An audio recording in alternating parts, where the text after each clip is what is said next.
السلام عليكم ورحمة الله وبركاته. إن الحمد لله نحمده ونستعينه ونستهديه ونستغفره ونعوذ بالله من شرور أنفسنا ومن سيئات أعمالنا. من يهده الله فلا مضل له ومن يضلله فلا هادي له. أشهد أن لا إله إلا الله وحده لا شريك له وأشهد أن محمدا عبده ورسوله. يا أيها الذين آمنوا اتقوا الله وقولوا قولا سديدا يصلح لكم أعمالكم ويغفر لكم ذنوبكم ومن يطع الله ورسوله فقد فاز فوزا عظيما. الحمد لله الذي بنعمته تتم الصالحات. ربنا آتنا من لدنك رحمة وهيئ لنا من أمرنا رشدا. اللهم آت نفسي تقواها وزكيها وأنت خير من زكاها أنت وليها ومولاها. Alhamdulillah, syukur pada Allah Azza wa Jalla kerana dengan rahmat dan juga limpah kurnia yang Allah Ta'ala berikan dapat kita bersama-sama pada pagi ini. Dan insyaAllah sambungan kita daripada risalah 40 kisah teguran Rasulullah buat umat. Pada pagi ini kita akan menyambung pada kisah yang ke-6. Kisah yang ke-6 didatangkan sebuah hadis yang diriwayatkan daripada Al-Imam Al-Bukhari daripada Abdullah bin Amr bin Al-As radhiyallahu anhuma. Dia kata, takhallafa 'anna an-nabiy sallallahu alaihi wasallam fi safaratin safarnaha fa adrakna wa qad arhaqatna as-salah wa nahnu natawadda'u faj'alna namsahu ala arjulina fanada bi'ala sawtihi wailun lil a'qabi minan nari marratain aw thalathan.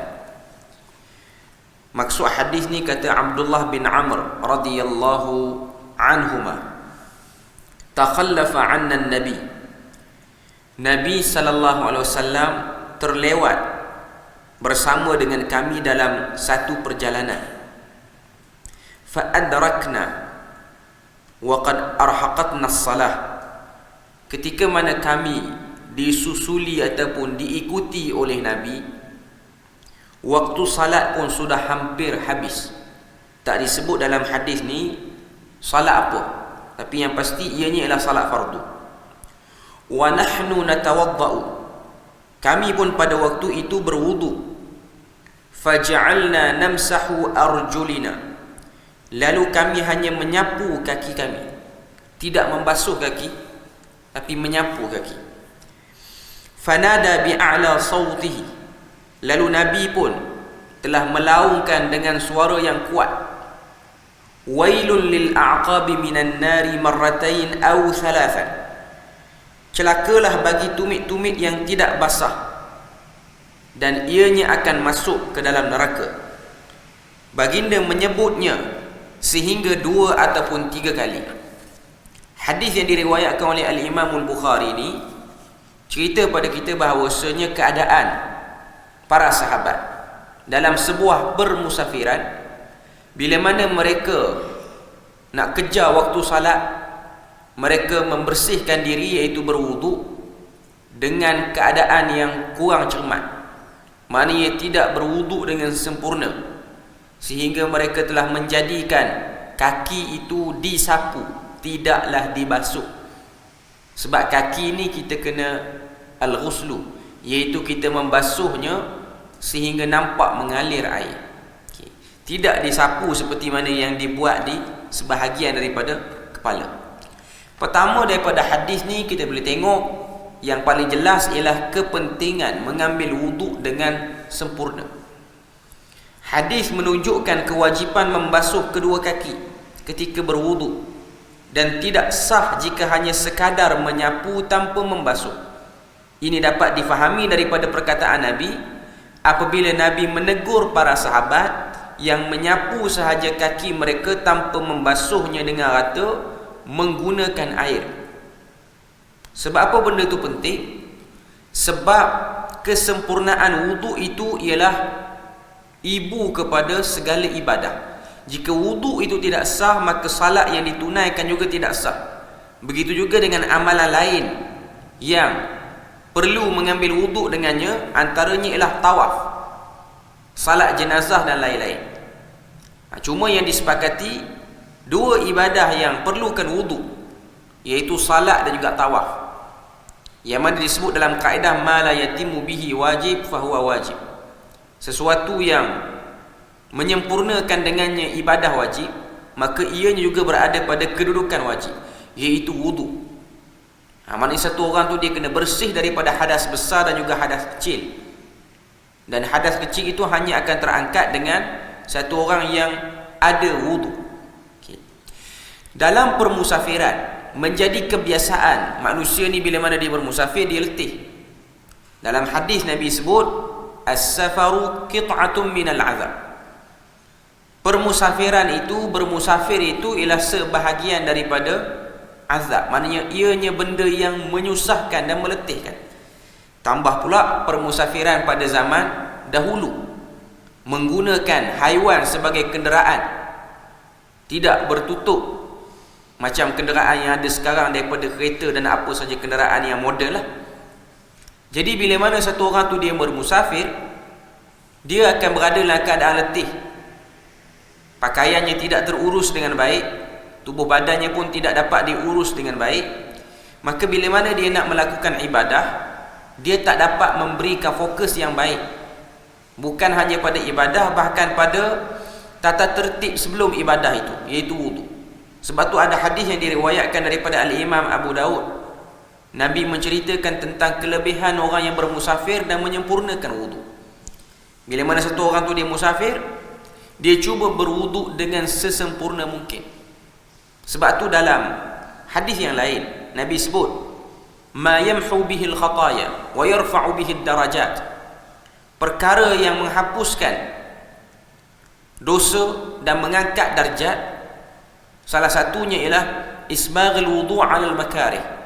Berwudu pada tempat-tempat yang tak disukai.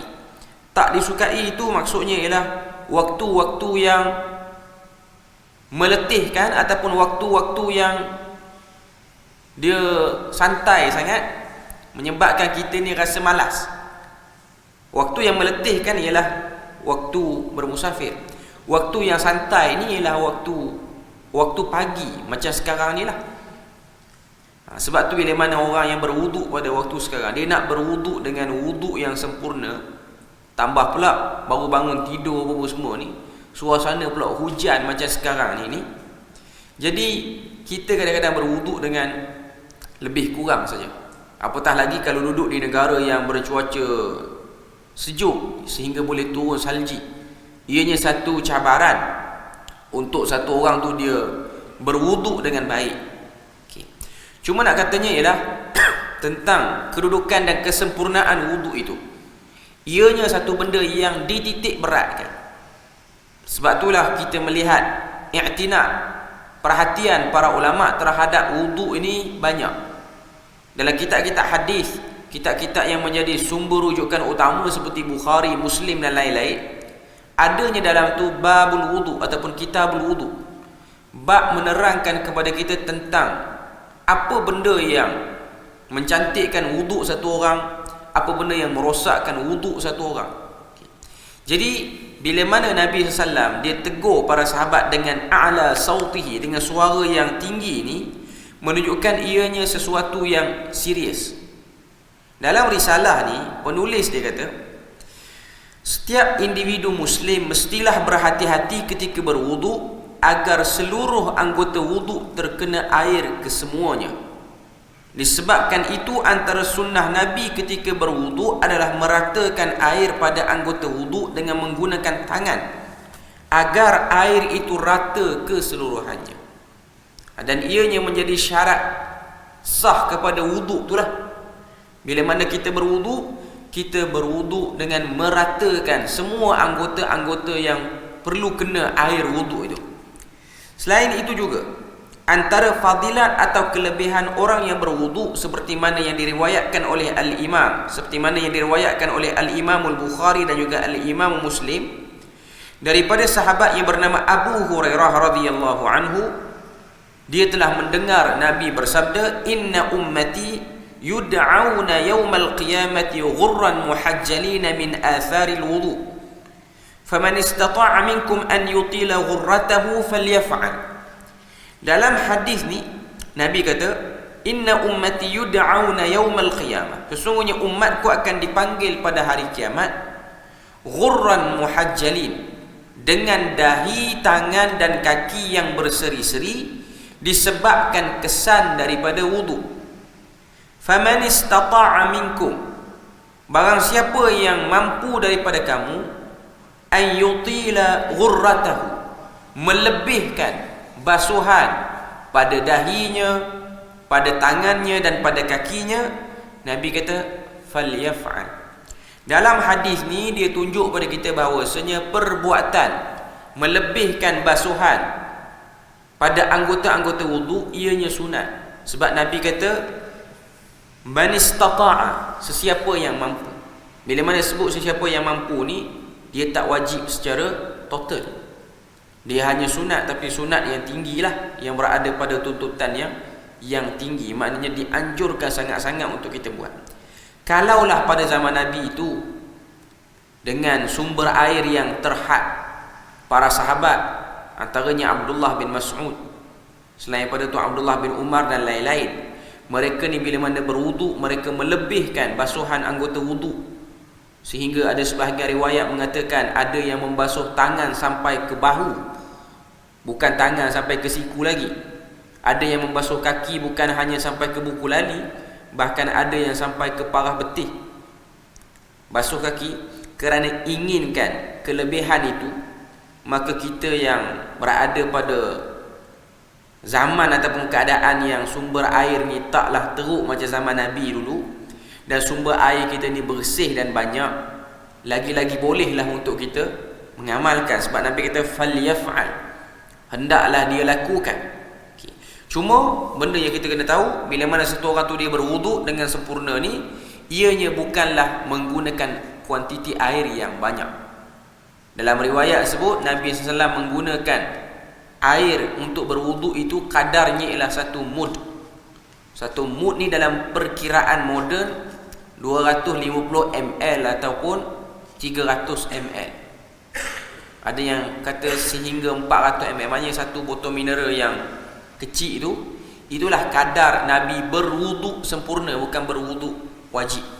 Termasuklah ulangan-ulangan, maknanya basuh tangan 3 kali, berkumur 3 kali, masukkan air dalam hidung, istinsyaq dan juga istinthar Nabi lakukan sehingga sempurna, sampailah kepada basuh kaki. Maknanya wuduk itu tidak perlukan kepada air yang banyak, tapi perlukan kepada rata air itu. Air itu kena rata. Selain pada tu, bila mana sebut tentang ni, kita boleh tengok dalam permusafiran ni, keadaan satu orang yang bermusafir tu kita dah sebut di awal tadi, ialah keadaan yang tidak terurus dan juga keadaan yang tak ada kemudahan yang banyak. Jadi dalam riwayat ni kita boleh tengok Nabi dia telah kata pada para sahabat, wailul lil a'qabi minan nar, celakalah tumit-tumit yang tidak basah itu, yang mana boleh menyebabkan masuk dalam neraka kerana tidak sah ataupun tidak sempurna wuduk itu. Dalam hadis yang lain, Nabi bahas tentang, Nabi pernah sebut tentang rukhsah orang yang bermusafir ni untuk dia menyapu di atas 2 khuf. Yang mana kalau kita baca dalam kitab-kitab fiqh, perbahasan 2 khuf ini ialah perbahasan yang masyhur. Bahkan ianya menjadi syiar bagi ahlu sunnah wal jamaah untuk menyapu di atas 2 khuf. Dalam risalah ni dia sebut, membasuh kaki dikecualikan bagi orang yang memakai khuf. Dan pakai khuf ni kebiasaannya orang tu akan pakai dalam permusafiran ataupun pada musim-musim yang terlalu sejuk ataupun terlalu panas. Itu keadaan yang biasa orang pakai khuf. Sebelum bahas tentang hukum menyapu atas dua khuf, nak kena bahas juga dulu tentang khuf tu apa dia. Khuf merujuk kepada zaman Nabi dulu, ialah satu pakaian yang dipakai di kaki menyerupai stokin, tapi dibuat daripada kulit binatang dan dijahit, dan ianya menutup atas daripada buku lali. Maknanya tinggilah, dia bukan bawah pada buku lali. Jadi itu ialah khuf pada zaman dulu. Masuk zaman sekarang ni, para ulama masih lagi ada perbezaan pendapat pada menyatakan khuf itu adakah hanya pada pakaian jenis kulit saja, dia mesti dibuat daripada kulit saja, ataupun sudah boleh dengan benda-benda lain, material-material yang lain. Ada sebahagian para ulama mengatakan khuf itu ialah stokin. Antaranya yang disebut oleh Al-Imam, antaranya yang disebut oleh Dr. Yusuf Al-Qaradawi dalam kitab dia Al-Halal wal-Haram fil Islam. Cuma dia ada meletakkan beberapa syarat. Mestilah stokin itu stokin yang kasif, iaitu stokin yang tebal, bukanlah stokin yang nipis.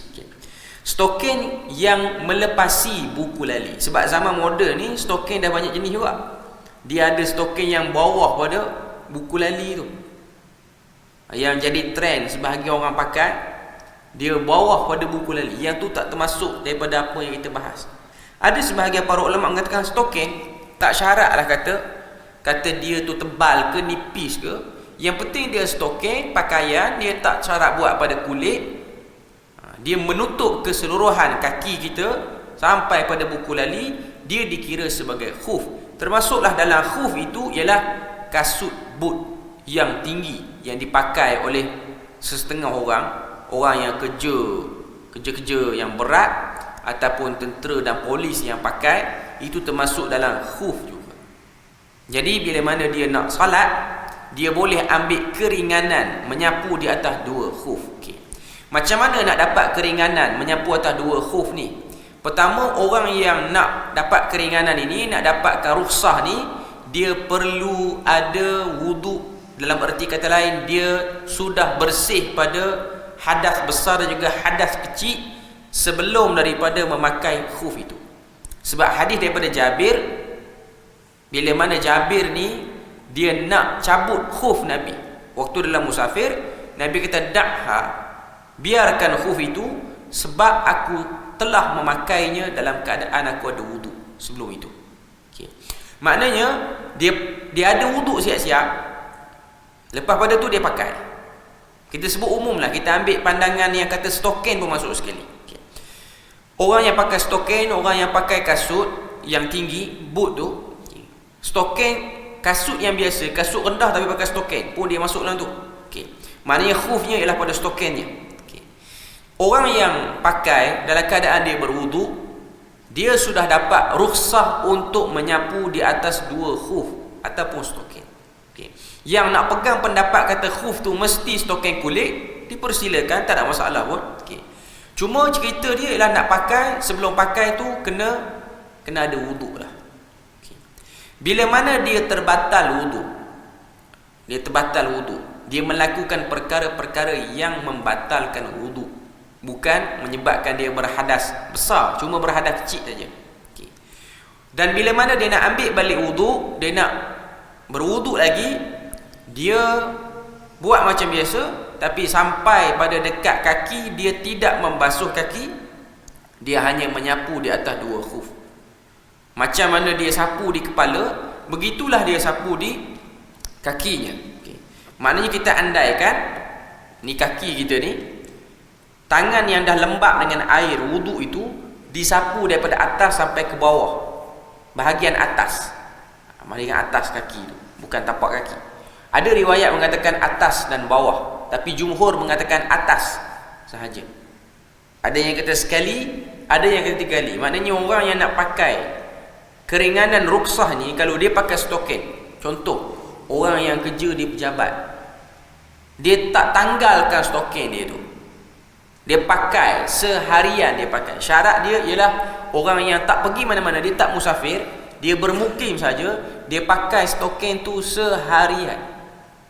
Maknanya daripada pagi dia nak kerja sampailah kepada petang tu, sampailah lepas pada asar tu, okey, dia tak akan buka stokin dia. Yang ni dia boleh dapat rukhsah menyapu di atas 2 khuf. Maknanya kalau dia nak pergi salat di surau pejabat dia ke, di masjid dekat-dekat dengan pejabat dia ke, cukup sekadar dia menyapu di atas 2 khuf.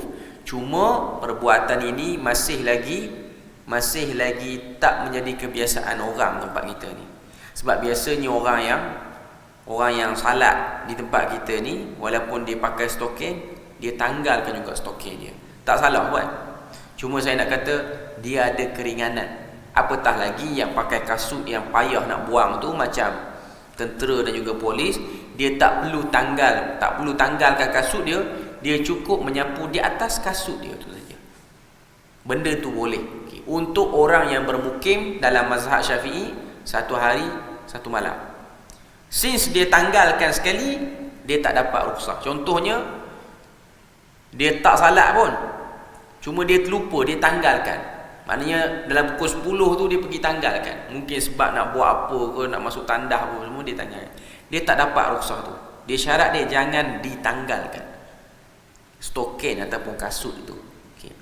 Untuk orang yang bermusafir, keringanan dia ialah selama 3 hari 3 malam. Itu yang disebut dalam mazhab Syafi'i. Ada mazhab yang lebih lagi yang mengatakan selama mana satu orang tu bermusafir, dia boleh menyapu di atas 2 khuf walaupun lebih pada 3 hari. Ianya ialah asar daripada Umar Al-Khattab. Bila mana Umar didatangi oleh satu gerombolan sahabat yang baru balik daripada perang. Umar hantar dia orang pergi perang sebulan, baru balik ke Madinah. Umar pun tanya, kamu salat macam mana? Kamu berwuduk macam mana? Dia kata, kami berwuduk sepanjang-panjang kami duduk dalam situasi perang itu, musafir itu, sebulan itu, kami cuma menyapu di atas khuf sahaja. Apa komentar Umar? Umar kata, qad asabta ala sunnah. Kamu telah benar dalam mengamalkan sunnah. Sebab tu dia ada perselisihan para ulama berkenaan dengan bab ni. Okay. Cuma kalau dia nak buka, tak ada masalah. Cuma nak beritahunya dia ada rukhsah untuk keringanan dalam bahagian tu. Dalam risalah ni disebut khuf adalah apa-apa sahaja yang dipakai untuk menutup kaki, sama ada daripada kulit, getah atau seumpamanya. Ia mempunyai syarat-syarat tertentu seperti tidak boleh dimasuki air. Ini yang saya sebut tadi, ianya ada perselisihan di kalangan para ulama. Menutupi anggota wuduk dipakai sehari semalam bagi yang bermukim dan 3 hari 3 malam bagi yang bermusafir. Dipakai selepas berwuduk sempurna dan tidak boleh dicabut sepanjang pemakaiannya. Tak boleh dicabut. Ada orang dia silap faham, dia cabut, dia pakai balik, lepas itu dia nak ambil wuduk, dia pergi sapu di atas stokin. Yang tu tak dapat. Syarat dia jangan dicabut, jangan ditanggalkan stokin itu ataupun khuf itu. Asalnya berwuduk dengan membasuh kaki adalah rukun wuduk. Namun dalam keadaan memakai khuf, ianya dikecualikan dan cukup sekadar mengusap di atas khuf sahaja. Ianya merupakan sunnah Nabi yang diriwayatkan oleh ramai sahabat seperti Al-Mughirah bin Syu'bah, Ali bin Abi Talib dan lain-lainnya. Dalam kitab-kitab akidah, kalau kita tengok, para ulama dia masukkan, antaranya ialah kitab Syarhus Sunnah oleh Al-Imam Al-Muzani, murid kepada Imam Syafi'i. Kitab tu kitab akidah, nipis je, dia tak tebal pun. Kitab tu kitab akidah, tapi dalam hujung kitab tu dia sebut tentang rukhsah bagi orang bermusafir menyapu di atas 2 khuf dan menjamak dan mengqasarkan salatnya. Padahal benda tu ialah masalah fiqh, tapi masuk dalam kitab akidah. Sebab apa? Sebab berlaku kekeliruan pada zaman itu.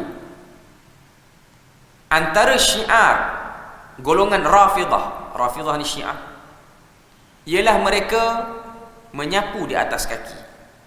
Jadi sebahagian ahli sunnah pada zaman itu yang tak jelas tentang hukum menyapu di atas 2 khuf, mereka tak ambil rukhsah menyapu atas 2 khuf, sehinggalah mereka ni basuh kaki itu. Sebab mereka takut mereka melakukan syiar kepada golongan Rafidah. Ini ialah pendirian golongan ahli sunnah terdahulu. apa-apa saja benda yang menjadi syiar kepada ahli bid'ah ataupun golongan sesat, mereka akan cuba hindari diri untuk tidak terlibat dengan benda tu. Jadi dibuat penerangan oleh para ulama dalam kitab akidah supaya jangan rasa keliru bila mana kita nak berwudu, kita menyapu di atas 2 khuf. Cuma beza dengan Syiah, Syiah dia tak syarat khuf. Tak ada khuf pun dia tetap sapu di atas kaki juga. Dia tak basuh kaki dia. Sebab mereka faham ayat itu dengan basuh. Wamsahu biru'usikum wa arjulakum ilal ka'bain, itu dalam Quran. Tapi qiraat yang dipegang oleh Syiah, wa arjulikum ilal ka'bain, sapulah sebahagian daripada kepala kamu dan kaki kamu. Itu yang dipegang oleh Syiah. Sebab dia orang melihat huruf waw itu ialah waw ataf kepada perintah menyapu di atas kepala. Tapi jumhur mengatakan waw itu ialah waw istinaf, maknanya waw yang menyebutkan tentang ayat baru. Maknanya dia berkait dengan yang sebelum pada tu, faghsilu wujuhakum, basuhlah muka kamu. Maknanya basuhlah kaki kamu juga. Okay. Jadi itu kita boleh tengok syiar Ahlus Sunnah itu menyapu di atas 2 khuf. Cuma sunnah ni menjadi sunnah yang jarang orang buat tempat kita lah. Di negara-negara Arab benda tu biasa. Perkara-perkara seperti ni ialah perkara yang normal. Sebab tu kita akan tengok di airport apa semua, dia orang bila mana wuduk, dia orang cuma tanggalkan kasut, dia orang sapu di atas stokin. Cuma sebahagian orang yang bermudah ni kadang-kadang stokin dia tu tak cukup syarat pun. Stokin dia tu bawah pada buku lali. Yang tu tak boleh. Dia mesti stokin yang atas daripada buku lali. Dan juga mengkasarkan salat dalam permusafiran dan menjamakkan salat dalam permusafiran. Ianya syiar Ahlus Sunnah wal Jamaah, kerana pada zaman itu jamak salat ini secara berterusan dilakukan oleh golongan Rafidah. Golongan Ahlus Sunnah ni dia orang takut. Sebab tu kalau tengok dalam mazhab Abu Hanifah, mazhab Hanafi, mereka hanya ada qasar, mereka tidak ada jamak. Sebab orang kata apa, di sisi mereka jamak itu untuk perjalanan, untuk menunaikan umrah ataupun haji sahaja. Musafir ke tempat lain tidak ada jamak, dia cuma ada qasar. Maknanya dia orang akan solat on time macam biasa, cuma zuhur dan asar dan isyak, kalau dia orang musafir, dia orang boleh buat dua. Dia orang tak jamak. Ada pandangan seperti itu. Sebab mereka melihat jamak ni ialah perbuatan golongan-golongan Rafidah, golongan Rawafid. Sebenarnya ia bukan. Ia juga perbahasan dalam Ahlus Sunnah wal Jamaah. Sebab kita kena tahu golongan Rafidah ataupun Imamiyah ni, mereka menggunakan fiqh Ja'fari. Itu Syiah punya. Fiqh Ja'fari ni adalah fiqh yang paling mirip kepada Ahlus Sunnah, terutamanya mazhab Syafi'i. Jadi itu benda yang kita boleh tengok lah. Okay. Dan kita kena jelas, sebab tu benda-benda tu ada dalam kitab-kitab akidah dahulu. Sebab macam kita sebut tadi, syiar Ahlu Bid'ah ini ditinggalkan. Macam kita jugalah, bila mana kita tahu ianya syiar bagi kumpulan-kumpulan tertentu, kita tak buat dan kita tak lakukan. Contohnya sekarang ni dia bukan lagi amalan, cara pemakaian yang orang kata apa, yang menyerupai kumpulan tertentu. Maknanya kumpulan tu je yang pakai macam tu. Dan kumpulan tu memang tak betul lah dari segi akidah dia. Kita pakai macam kumpulan tu, dia taklah sampai pada haram, tapi dia dimakruhkan oleh para ulama. Dia syiar Ahlu Bid'ah. Okay. Adapun pakai pakaian yang dibesarkan bagi agama lain, itu memang diharamkan oleh agama kita. Cuma kadang-kadang setengah-setengah kumpulan sesat ni dia ada kepiah tertentu, lebay tertentu. Kepiah dia tu kumpulan ni je pakai. Kita yang dah tahu dia tu tak betul, tak belilah apa yang dia orang pakai. Pakai lebay yang lain lah, banyak lagi jenis. Okay. Saya tak kata benda tu salah. Cuma para ulama dia cuba untuk membezakan kita. Membezakan kita dengan kumpulan-kumpulan tertentu. Okay. Jadi itu antara sikap Ahlus Sunnah wal Jamaah. Okay. Kemudian seterusnya, kisah yang ketujuh, hadis daripada Umar bin Abi Salamah radhiyallahu anhuma, meriwayatkan daripada Nabi. Umar ni ialah anak tiri Nabi. anak kepada Abu Salamah, yang mana Abu Salamah ni salah seorang sahabat Nabi yang telah terkorban. Dia tak terkorban, dia tercedera dalam perang Uhud. Dia balik perang Uhud tu baru dia meninggal. Dia tak meninggal dalam perang Uhud. Dia balik pada perang Uhud dengan cedera yang teruk, baru dia meninggal. Sehingga menyebabkan Nabi ni kahwin dengan Ummu Salamah, dengan sebab kesian dengan Ummu Salamah ni. Cuma Abu Salamah ni antara orang yang banyaklah berjuang dengan Nabi, termasuk juga kumpulan yang awal pergi berhijrah ke Habsyah. Umar bin Abi Salamah, kecil lagi ni, dia sahabat yang kecil, meriwayatkan daripada Nabi, iaitu Nabi pernah kata pada dia, ya ghulam sammillah wa kul bi yaminika wa kul mimma yalik fama zalat tilka ta'mati ba'du. Wahai budak, bacalah bismillah, makanlah dengan tangan kananmu dan makanlah makanan yang dekat denganmu, maka seperti itulah cara makanku setelah itu. Ini yang diriwayatkan oleh Al-Imam Al-Bukhari. Hadis ni ialah cara Nabi bergaul dengan anak kecil dan cara Nabi melayani anak tiri Nabi. Hadis ini menjadi paksi akhlak Nabi, kerana baginda walaupun seorang Nabi yang besar kedudukannya daripada siapa pun di atas muka bumi ini, mampu untuk berinteraksi walaupun dengan budak yang masih lagi kecil. Ini merupakan sikap terpuji yang diajarkan oleh Nabi kepada kita semua. Perbahasan dalam hadis ni, yang pertama, hukum membaca bismillah sebelum makan. Perintah Rasulullah untuk membaca bismillah sebelum makan kepada Umar bin Abi Salamah, sedangkan beliau masih kecil ketika itu. Apabila anak kecil sudah diperintahkan untuk membaca bismillah sebelum makan, maka orang dewasa sudah tentu lebih ditekankan lagi. Nabi kata pada anak dia, anak tiri dia ni, Umar bin Abi Salamah, Nabi kata, ya ghulam sammillah, wahai budak, bacalah bismillah. Sammillah ni maksudnya bismillah, bukan bismillahirrahmanirrahim, hanya sebut bismillah. Jadi ianya telah menjadi perselisihan di kalangan para ulama tentang hukum menyebut bismillah ketika mana nak makan. Ada dua pandangan. Pandangan yang pertama kata wajib, pandangan yang kedua kata sunnah ataupun sunat lah.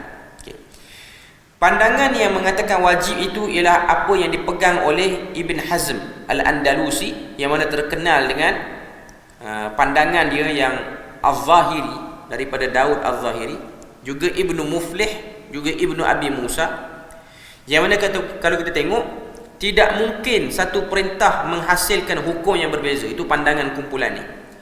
Satu menjadi wajib dan satu lagi menjadi sunat. Ini dalil bahawa hukum membaca bismillah sebelum makan adalah wajib, sebagaimana wajibnya hukum makan dengan tangan kanan.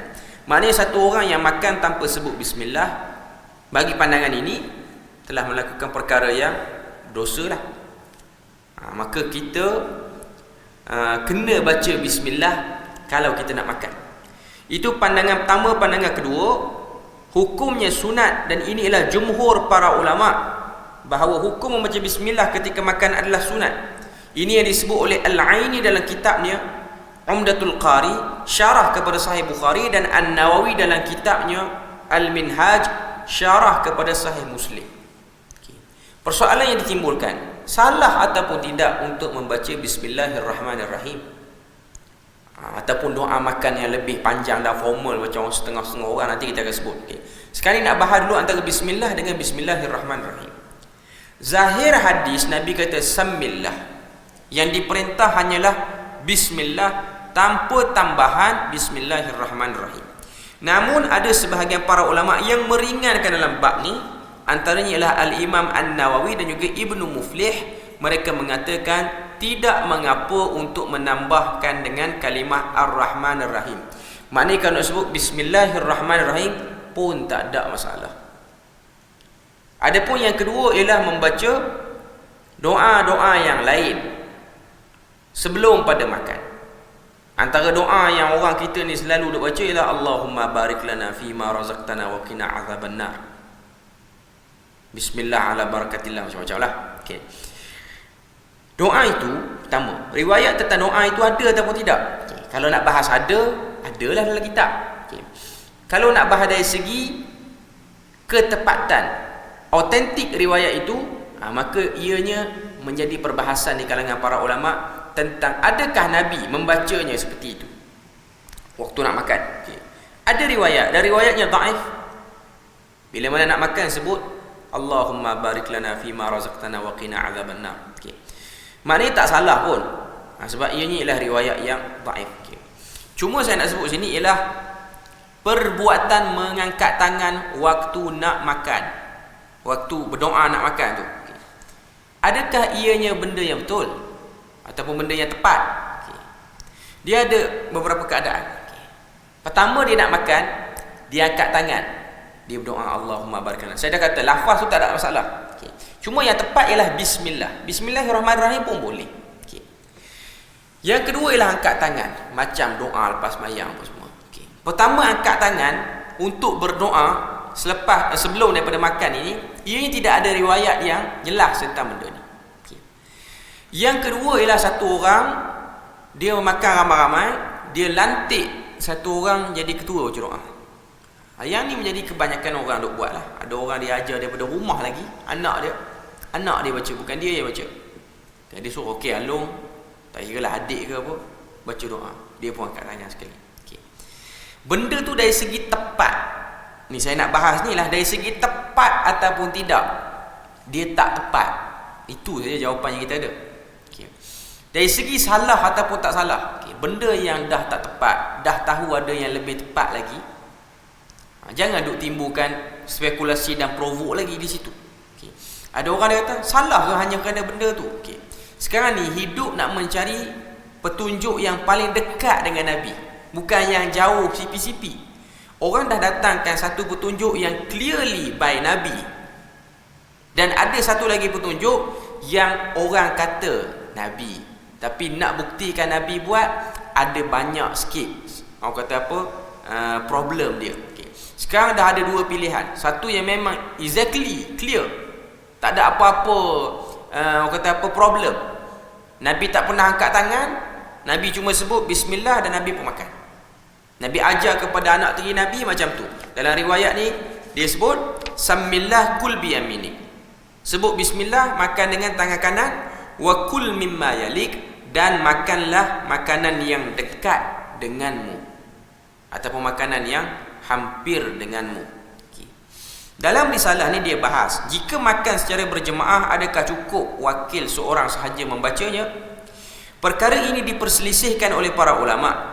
Al-Hafiz Ibn Qayyim berpandangan bacaan bismillah tidak cukup diwakili oleh seorang. Maknanya dia kena by individu. Maknanya wajib atas setiap orang yang ada dalam majlis tersebut untuk membaca bismillah. Imam Asy-Syafi'i menjelaskan bahawa bacaan salah seorang daripada kumpulan jemaah tersebut sudah cukup mewakili yang lain. Sebahagian fuqaha telah menyamakan masalah ini dengan masalah menjawab salam satu rombongan dan mengucapkan yarhamukallah untuk orang yang bersin sudah cukup dijawab oleh wakil sahaja. Ini yang disebutkan oleh Al-Imam An-Nawawi dalam kitab dia Al-Azkar. Dia kata itu ialah nukilan daripada Al-Imam Asy-Syafi'i. Nak sebut, nak tunjuk di sini apa dia? Okay. Nak tunjuk di sini ialah perbuatan membaca doa makan secara berjemaah. Okay. Pertama saya kata yang angkat tangan tu tak ada. Yang tepatnya ialah orang yang nak jemput orang tu makan, dia pun kata, okey, jemput makan semua, bismillah. Tu dah dikira sebagai wakil untuk baca doa. Kita pun makan. Okay. Kita tak perlu baca bismillah sebab dia dah sebut macam tu. Okey, semua bismillah. Selesai. Adapun yang lantik, yang panjang-panjang lagi, benda ni biasa berlaku bila? Ramadan nanti. Nak buka puasa tu, dia ada lah. Memang waktu tu, waktu disunatkan untuk kita berdoa. Okay, sebelum buka puasa. Okay. Tapi bila mana dah masuk waktu berbuka, maknanya dah masuk azan tu, tak perlulah baca doa yang panjang. Makanlah. Okay, supaya kita menjadi golongan yang, orang kata apa, ta'jilul fitr. Menyegerakan berbuka. Okay. Cuma dalam bab makan ni, nak beritahunya, ianya mudah dan ringkas. Dan kalau kita tengok dari segi orang kata apa, dari segi munasabahnya, satu orang tu bila mana dia dah nak makan tu, makanan dah dihidang, dalam kitab-kitab dia sebut dia ada ishtaha. Ishtaha ni maksud dia apa? Satu perasaan nak menikmati makanan tu. Bila mana makanan tu dah ada, tambah-tambah dia lapar. Dan dia tak nak melengahkan walau satu detik pun, yang menyebabkan dia jadi lambat boleh makan benda tu. Okay. Jadi Nabi ni dia ajar satu benda yang sangat dekat dengan fitrah manusia. Makanan dah ada kat depan, lengah apa lagi? Sekarang ni kamu tak puasa pun, bukan kena tunggu berbuka. Makanan dah ada, tak perlu angkat tangan, sebut bismillah, terus makan. Itu yang diajarkan oleh Nabi sallallahu alaihi wasallam, cukup ringkas dan mudah, dan ianya lebih munasabah dengan fitrah manusia. Cuma ada sebahagian orang dia suka untuk memberat-beratkan. Perbuatan memberat-beratkan tu sebahagian orang okey, sebahagian orang dia tak okey. Dan sebahagian orang mungkin dia question benda tu dalam kepala dia. Dia datangkan persoalan dalam kepala dia. Adakah ini yang diajarkan oleh Islam? Adakah cara ni? Adakah seperti ini? Walaupun ada orang kata, alah, kerana benda ni pun nak petikai. Bukan isu nak petikai atau tidak, tapi isu dari segi petunjuk asal. Sebab Nabi dia tak akan buat benda yang berlawanan dengan fitrah. Sebab Nabi itu ialah seorang manusia yang dekat dengan Tuhan, wakil Tuhan, tapi dia memiliki sifat kemanusiaan dia. Dan dia tahu orang nak makan, orang ada kerja, orang sibuk, orang ni. Nabi tepat dalam melihat benda tu. Sebab Nabi telah mengajarkan benda yang tepat dengan keadaan. Okay. Jadi itu benda ataupun perkara yang kita boleh tengok dan kita boleh lihatlah daripada apa yang Nabi tunjukkan kepada budak ni. Walaupun budak, tambah pula budak. Okay. Budak ni bila mana ada makanan kat depan, lagi dah nak makan cepat-cepat. Okay. Jadi Nabi telah ajarkan satu sunnah yang mudah dan ringkas, yang ditunjukkan oleh Nabi sendiri melalui teladan dia kepada anak tiri dia tu. Ianya menjadi satu panduan yang ringkas kepada kita. Ianya ringkas tapi ianya tepat, berbanding apa yang dilakukan oleh kebanyakan orang, tapi ianya kurang tepat. Okay. Jadi alhamdulillah kita dah selesai dua kisah pada pagi ini, iaitu yang pertama ialah tidak membasuh tumit dengan sempurna ketika berwuduk, dan juga perbahasan khuf. Kemudian ialah adab sebelum makan, dan silap faham bagi sebahagian orang tentang perkara-perkara ataupun adab-adab tata cara. Adakah perlu pada tata cara berdoa sebelum makan? Jawapannya tidak, seperti mana yang ditunjukkan oleh Nabi sallallahu alaihi wasallam. Okay. Jadi saya rasa berpada dengan tu jelah kot untuk pagi ini. Moga Allah Taala beri pada kita rahmat dan berkat. InsyaAllah kita bertemu lagi pada pertemuan yang akan datang. Kita akan sambung pada perbahasan yang lain. Subhanakallahumma wa bihamdik, asyhadu an la ilaha illa anta wa astaghfiruka wa atubu ilaik. Wassalamualaikum warahmatullahi wabarakatuh.